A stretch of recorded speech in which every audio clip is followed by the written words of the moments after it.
उसके बाद he will have to convince his team and come back. So उम्मीद ये है कि this is not an end to the negotiation, this is an end to this round. अब दुआ ये है कि कोई ऐसी चीज हम ना सुने कि अगर सीज फायर टूट जाता है और आपको किसी इस किस्म की मिलिट्री चीज मिलती है. एक इजाजत दीजिएगा जुमले की कि उसमें जो सबसे बड़ा हमारा डर है वही है जो पहले था, दैट इज रोल रहा है पाकिस्तान का. बहुत शुक्रिया डॉक्टर आदिल साहब हमारे साथ मौजूद थे. बड़ा मुफस्सिल अंदाज में जो पाकिस्तान का रोल रहा है मजबूरी तौर पर उस पर उन्होंने बात की है. डॉक्टर जमील अहमद साहब उन्हें भी ट्रांसमिशन के इस हिस्से में वेलकम करेंगे. डॉक्टर जमील अहमद साहब थैंक यू, समा को वक्त दिया आपने. Very good morning. जो जेस्चर भी हमें नज़र आया है वो बड़ा अच्छा नज़र आया है जी डी वैंस की जानिब से. कैसे देखते हैं आप मुज़ाकरात के मजबूरी तौर पर इस अमल को? कि 47 सालों में पाकिस्तान इस काबिल हुआ, पाकिस्तान की वजह से दुनिया ने देखा कि यूनाइटेड स्टेट्स के टॉप अकाबरीन यानी नायब सदर और ईरान के टॉप अकाबरीन वो आमने सामने और बहुत एक तवील ये मीटिंगें 4-4, 5-5, 6-6 घंटे हुआ करती हैं और कई दिन चलती हैं. इन्होंने 21 घंटे तक इस मीटिंग को जारी रखा. पहले फेज में जैसे कि पॉलिटिकल साइड और फिर उसके बाद टेक्निकल साइड. मेरा अपना तजिया ये है इसमें गो कि एग्रीमेंट नहीं हो सका और ख़ास तौर पर एक सबसे ज़्यादा स्टेकिंग पॉइंट हो गया ईरान की तरफ से. और ईरान ने तो जब रहबर ज़िंदा थे, जब रहबर हयात थे शहादत से पहले, उस वक्त भी बता दिया था कि हमारा ये सावरन हक है, हम यूरेनियम अपनी सिविलियन यूज़ के लिए बनाएंगे.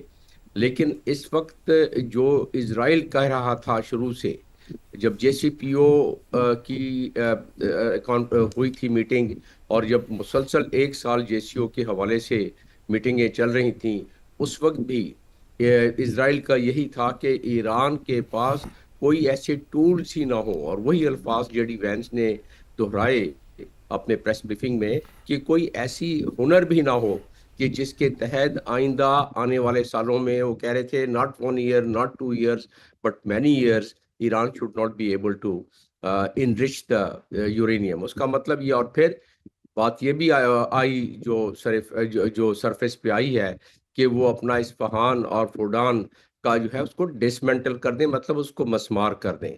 तो ये कोई स्टिकी पॉइंट था. मेरा अपना मानना ये है कि जो पॉइंट इसी पॉइंट को छोड़ के गए हैं कि ईरान इसको मजीद कंसीडर करे. अभी तो एग्रीमेंट नहीं हो सका और वो कहते हैं कि not good news for United states but it's bad news for Iran also. अब इसमें सिर्फ एक ही है कि ज़ाहिर खतरे की घंटी दोबारा बजने तो लगी, वरना तो ज़्यादातर पॉइंट्स पे किसी पर JD वैंस ने कोई एम्फेसाइज नहीं किया कि बाकी पॉइंट्स पे. मिसाल के तौर पर मुझे खदशा और ख़तरा था वो मिसाइल्स के बारे में, लेकिन जब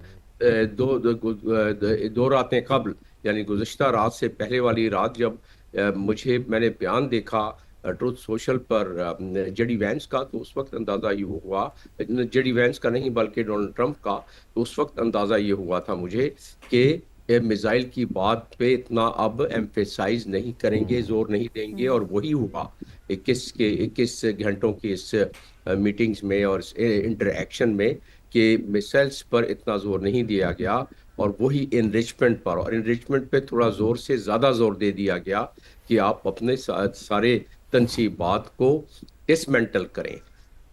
कल को कहेंगे अपने साइंटिस्ट जो है उनको भी यकजा करके और बस निकलने नहीं दें और उनको हाउस अरेस्ट कर दें. तो इस किस्म जिस तरह हमें करना पड़ा था बदकिस्मती से हमारे हीरो कदीर खान को, तो लेकिन इस किस्म की जो बात की तो जाहिर है ईरान के लिए उन्होंने वापस जाके अपनी कौम को भी बताना है. और वाकर कलिबाफ साहब जो हैं वो तो पासदारान के जनरल भी रहे हैं, वो एक बहुत कदावर शख्सियत है और जो वो मैंडेट लेके आए होंगे अपने रहबर से, उसमें ज़ाहिर है ये उनके मैंडेट में भी नहीं होगा. तो अब इसमें एक थोड़ा सा पॉजिटिव पहलू ये है कि जब ईरानी डेलीगेशन वापस जाता है, जब दोबारा सर जोड़ के बैठता है और फिर जब दोबारा JD वैंस जाके ब्रीफिंग और डिब्रीफिंग करते हैं डोनाल्ड ट्रंप की, और जब इजरायली लॉबी को देखना पड़ेगा कि पहले तो इजरायली लॉबी पिछले चंद माह से, पिछले चंद दिनों से कुछ थोड़ी सी प्रेशर में रही अमेरिका में, फर्स्ट टाइम अगेन। पहले अमेरिका में कभी वो इतने प्रेशर में नहीं रही जितने इस मरतबा रही है, और वो इस वजह से कि ग्रास रूट लेवल जो पहले अवाम का प्रेशर नहीं था, और ज़ाहिर है जो अकाबरीन अमेरिका के हैं वो उनके तो इस तरीके से ताने बाने उनके गिर्द बुन दिए गए थे कि कभी भी उनको प्रॉब्लम, यानी कि इजरायली लॉबी को प्रॉब्लम नहीं हुई।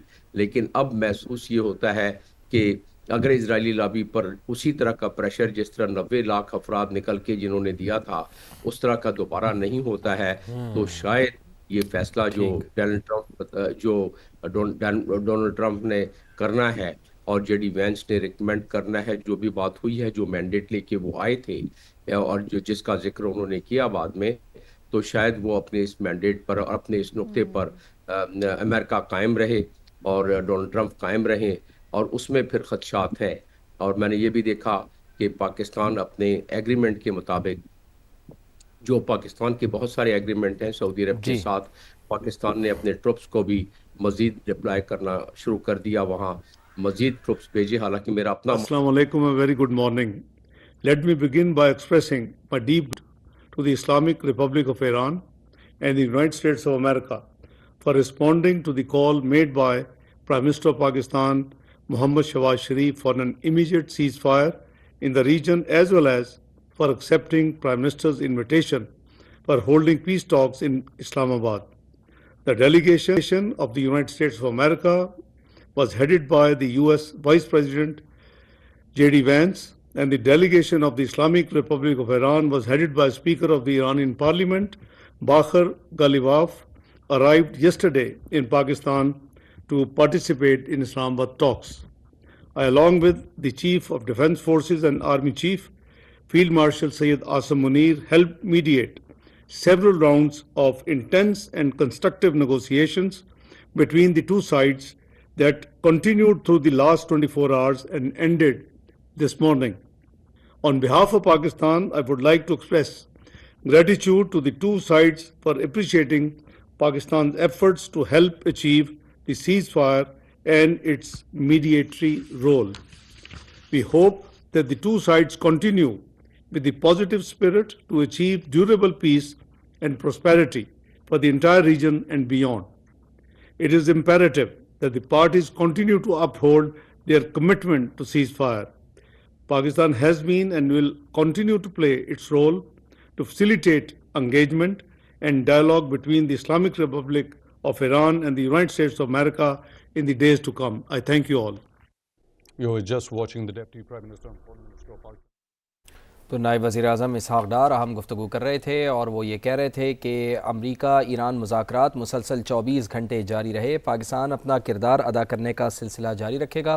اسحاق ڈار نے بھی مختصر گفتگو کی۔ نائب وزیر اعظم اسحاق ڈار جو ہم یہ دیکھ رہے ہیں کہ مسلسل ایکٹیو ہیں مذاکرات کو لے کے، اور انہوں نے بڑا ایک کردار ادا کیا ہے اس جنگ بندی کے